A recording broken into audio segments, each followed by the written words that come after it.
My focus is primarily just investing. My main team is essentially my chief of staff, myself. I have two like business development, like opportunity seekers and an assistant. And that's my main team. Once I make an investment, everything kind of gets handed over to my chief of staff, and she oversees the interactions with the CEOs or C-suites of those companies.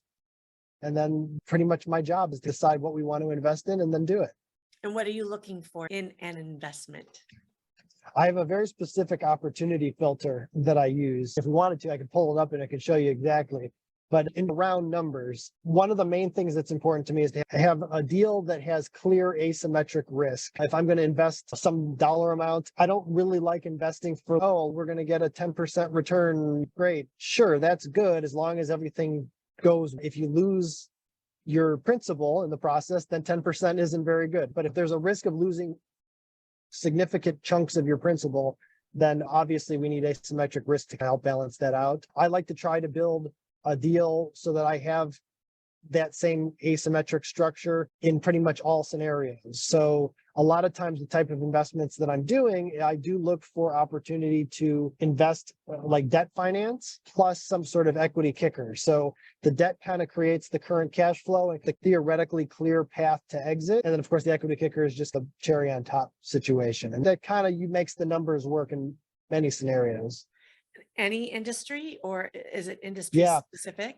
No, I'm very opportunistic. I look for opportunity, and it really has to do with, does it fit the filter? That's what makes me decide if I want to do it or not. Like I actually have a real estate deal that I'm working on right now that's been fantastic. It was brought to me by, it's funny,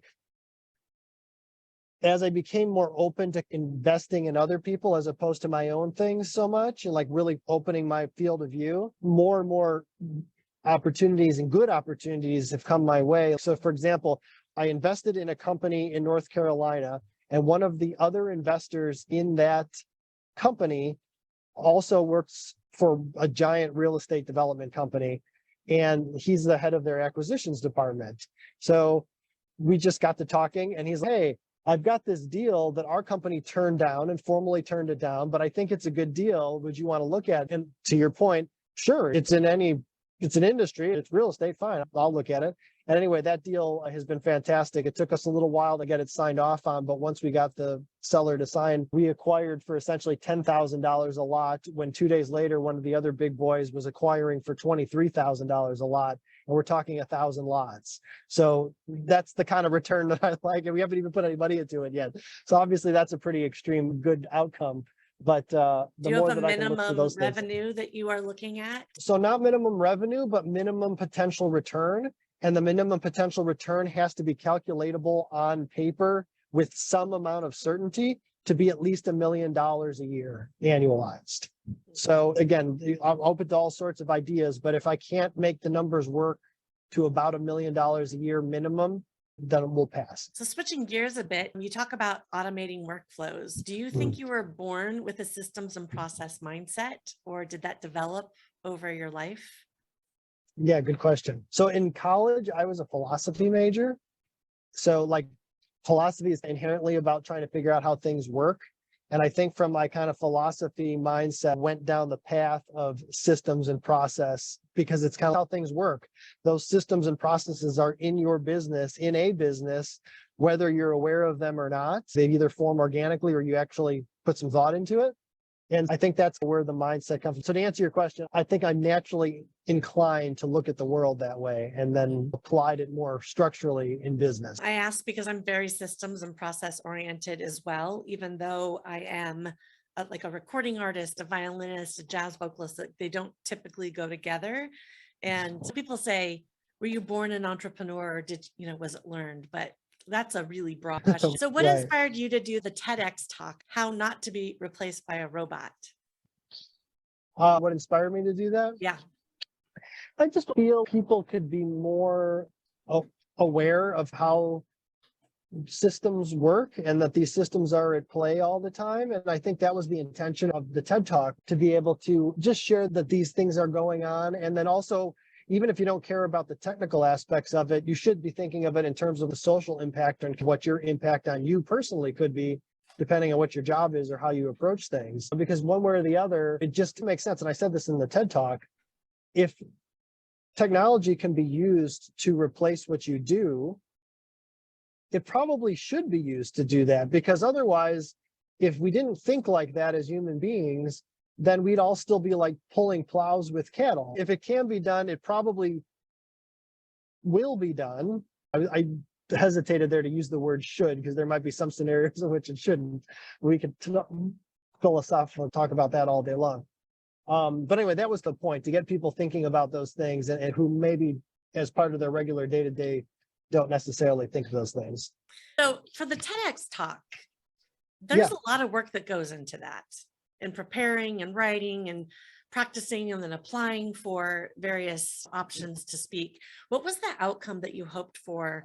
And did you meet that goal with the talk? Yeah, I think my outcome was frankly to just do it, and right, to just is something to do. That was probably the soft outcome. And I guess one of the things that came out of it that wasn't really maybe my intention, but it was like a happy outcome or a happy extra thing, is the fact that like today, like we're talking about this, and this was a number of years ago that I Yeah, did it looks like this. 2015, right? Yeah, I didn't even remember. It was a while ago. And throughout my time over the last, I guess it is 7 years, that TED Talk has come up in conversation a lot, or like it was always a little kind of an intro. I also wrote a book around the same time about the same subject. It's kind of like that, like you use these kind of intellectual, or like in your case, you said artistic or whatever creative endeavors that we all get involved in. And sometimes there isn't a direct correlation to how it applies today. And then you get to be pleasantly surprised at how it applies tomorrow, kind of thing, just by doing it. So I always tell my son that you have to be a creator. You can't just be a consumer. So create something. It doesn't matter what it is. Put it out in the world, and with no expectation. It doesn't have to be in an art museum. It doesn't have to be any of these things. You just have to create and put things out in the world, and then just see what happens. And I think that's what that was for me. Yeah, speaking about the book, you published a manifesto, which versus a typical full-length book. What was your Right. intent for that? The manifesto is actually currently gaining a little more steam. And so what were your ideas around that? Yeah, great. So for one thing is I wanted to get right to the point. I didn't want to feel the pressure of writing a 300 or 400 page book and then having my readers feel the pressure of reading a 300 to 400 page book. I think the book ended up being like 80 pages or something like that. And it was very action focused, like very specific, like here's the things that a person should be doing to prepare to participate in this kind of automated future. And I didn't even really, at the time, this is 2015, I didn't even get into any of the AI stuff really. Like it was really more just like systems process automation, let alone where we are today, where you got AI and big data and machine learning, which are actually able to make decisions in what's going to happen next. So in 2015, when I was talking about it, it was very much like, you're making this decision on what's going to happen. And now we've even gotten to the point where the machines themselves are deciding direction for us. Lots of movies made about that, and lots of movies to be made about that in the future. Exactly. Yeah. Some of them documentaries about the good and the bad of it, I'm sure. Right. So yeah, that was the point of the manifesto, the kind of shorter, more specific, outcome focused book. And what were you doing with the book? Were you using it as a business card or a calling card? Were you just putting out great information for the world to consume with goodwill? What were you looking to achieve with the book? Yeah, it goes again back to my philosophy background. I think you've got to get your ideas on paper and you just got to put them out there. And now that book lives on Amazon, and occasionally people buy it like once in a while. And so that was really all the intention, to get it out there into the world and let people see it. So I see in your bio and on LinkedIn, it's everywhere. You refer to yourself and you consider yourself a thought leader. What does that mean to you? Oh, I think it means somebody who knows about a lot of stuff, but then is also looking at that area that they know and then trying to move forward, like really analyzing what's going on in this space and what's coming in this space. I think there is a difference between an expert and a thought leader. An expert is somebody who really knows what's going on now, applies it really well, processes within that area.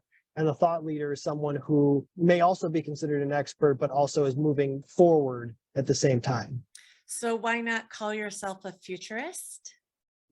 Do you ever refer to yourself as that? I never have referred to myself as a futurist, and I don't know why. I guess whenever I hear the word futurist, I always feel like it's further out in time, maybe.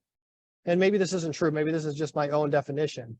But I always think of a futurist as like 30 years in the future, or like really what the world really could be. And a thought leader, like where I tend to think, is more 3 to 5 years kind of situation. Like here's where we're at right now. And just on the edge, a buddy of mine uses the analogy that in order to succeed and really have like a slam dunk of entrepreneurship or innovation or something like that, you have to be just 15 minutes ahead of the curve. You don't want to be an hour ahead. You don't want to be 15 minutes behind, but just 15 minutes. So I always think that I'm always trying to stay just about that 15 minutes ahead of the curve. Yeah, it's similar to if you know 10% more than someone you're teaching or leading, then that's Right. plenty, which Right, doesn't seem exactly. right, but I understand how that could work out. Yeah, and combine that with a bunch of other things. So if you're 10% more in this subject, but then you also know a couple other things that maybe you own 10% more. Now it's like multiple, it's exponential when you start combining different perspectives and expertise in those areas. What else do you do with your life? You're acquiring or you're investing in businesses. You're not acquiring outright, correct?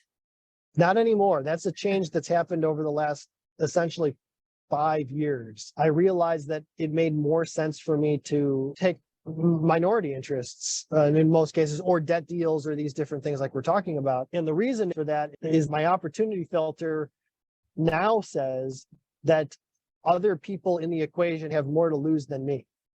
Because that's kind of part of my risk management strategy, right? If I'm not the only one, or not, like if there's a lot of other folks that have more to lose than I do, then that puts me in a more comfortable position that their focus is in the right place and they're focusing on the right things. Yeah, other than that, from a business perspective, that's pretty much the story. Personally, I do have a lot of academic interests that I do follow up on. I have a kind of a 20-year Excel spreadsheet that basically outlines on a semester by semester basis my various masters and PhDs that I want to do over the next 20 years. I just finished my master's in finance from Harvard, so that was a cool thing. I got to go to the graduation, which was fun.